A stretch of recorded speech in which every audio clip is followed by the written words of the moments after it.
आज जो हम आप लोग को संस्कृत में बिहार बोर्ड में 19 तारीख को जो क्वेश्चन पूछने वाला है वो भी सब्जेक्टिव क्वेश्चन, वो किस लेवल के क्वेश्चन पूछेगा उसी क्वेश्चन को आज हम लेकर आए हैं। और ये क्वेश्चन बहुत ही बेहद ही महत्वपूर्ण क्वेश्चन है, वो भी बोर्ड एग्ज़ाम के लिए जो आप लोग का 2025 में फरवरी में 19 तारीख के जो एग्ज़ाम है उसी एग्ज़ाम के लिए लेकर आए हैं। और ये आपका सब्जेक्ट संस्कृत का है और इसको आप लोग बेहतरीन तरीक़ा से सही ढंग से अगर पढ़ लेते हैं तो हम गारंटी देते हैं कि सब्जेक्टिव में आपका एक भी नंबर नहीं छूटेगा। आप सब्जेक्टिव को एकदम फोड़ कराइएगा। तो यहाँ पे बोर्ड पर देखिएगा हम 13 को क्वेश्चन लिखे हैं। इसी 13 क्वेश्चन में से आपका टोटल जितना सब्जेक्टिव क्वेश्चन पूछेगा वो A to Z बन जाएगा। इसके अलावा आप लोग को और कोई दूसरा वीडियो या क्लास नहीं करना पड़ेगा। ये मेरा गारंटी है, एकदम पूरा 100% आपको समझ में आ जाएगा। चलिए लाइन बाई लाइन हम क्वेश्चन को पढ़ते हैं, आप लोग समझते रहिए। अगर आप लोग फेयर वगैरह किए होंगे तो उस फेयर में से आप आंसर देख सकते हैं, नहीं तो और भी कोई जरिया होगा, माध्यम होगा, उस माध्यम से आप इसका आंसर देख सकते हैं। हम क्वेश्चन आप लोग को सिर्फ दिखा रहे हैं कि इस लेवल के क्वेश्चन आपको बोर्ड एग्जाम में पूछता है, उसके लिए आप लोग रेडी हो जाइए। चलिए सबसे पहला क्वेश्चन कह रहा है कि आत्मा का स्वरूप कैसा है, वह कहाँ रहती है। तो ये फर्स्ट चैप्टर का है। हमारी मातृभूमि कैसी है, ठीक, तो निर्मल और ममतामयी है। आत्मा क्या है, छोटा से छोटा महान से महान क्या है, आत्मा है। और वो कहाँ रहता है, तो जीव के हृदय रूपी गुफा में रहता है। अपनी प्रगति चाहने वालों को क्या करनी चाहिए, तो जो भी व्यक्ति अपना प्रगति चाहते हैं उनको निंद्रा, तंद्रा, भय, क्रोध, आलस्य, इन सारे दीर्घसूत्रता, इन सारे चीज़ों को उनको अपने अंदर से निकाल देना चाहिए और त्याग देना चाहिए। नीति श्लोक का पाठ के आधार पर मूढ़, चेठा, नराधम के लक्षण को लिखें।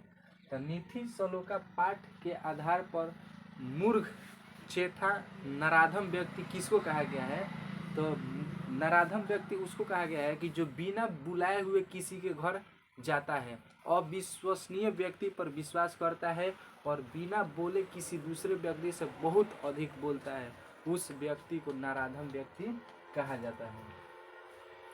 पंडित किसे कहा जाता है, जिसके कार्य में ठंडी, गर्मी, बरसात, भय, क्रोध, आलस्य ये सारे चीज बाधा नहीं डालते हैं, उसी को पंडित कहते हैं।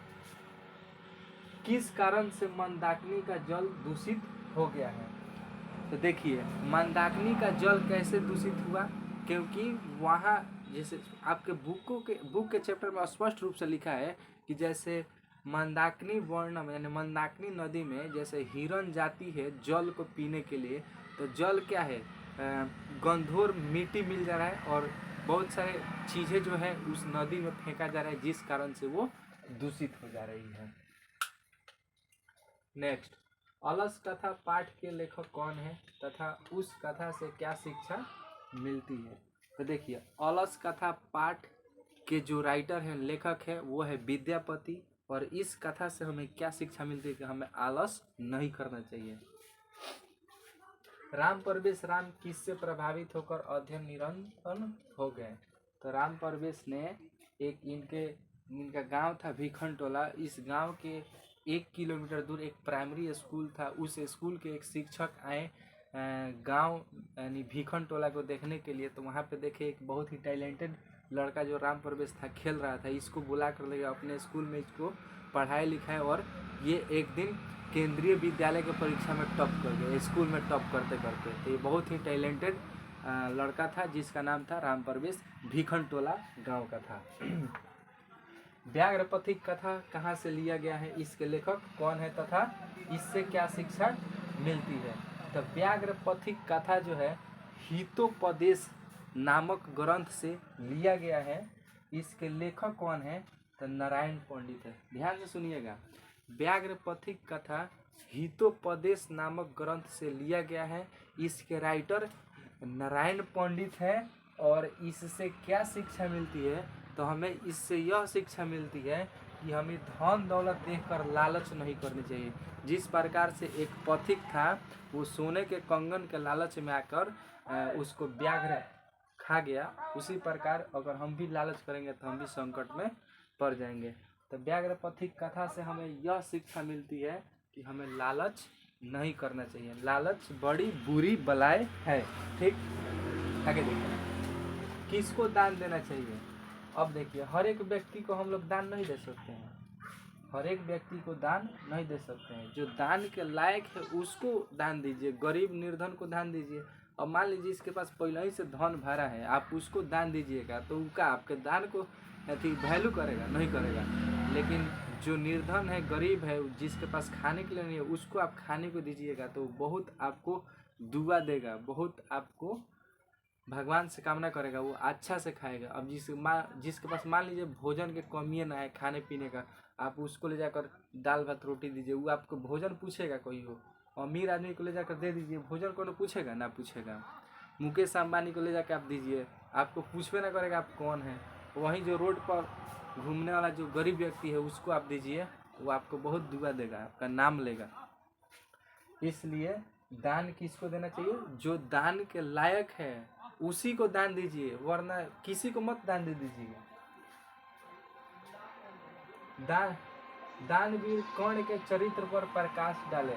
यानी कर्ण के वो कहानी बताए थे कि एक कर्ण थे जिनको जन्म से ही कवच और कुंडल मिला था। ये भी पूछ सकता है कि कवच और कुंडल की विशेषता को बताएं।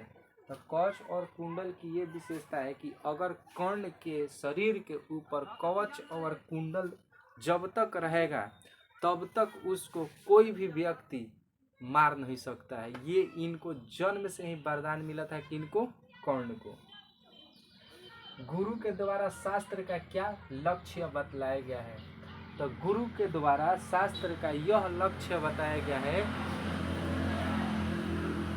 कि शास्त्र हमें कर्तव्य और अकर्तव्य का पालन कराता है, मार्ग दिखाता है।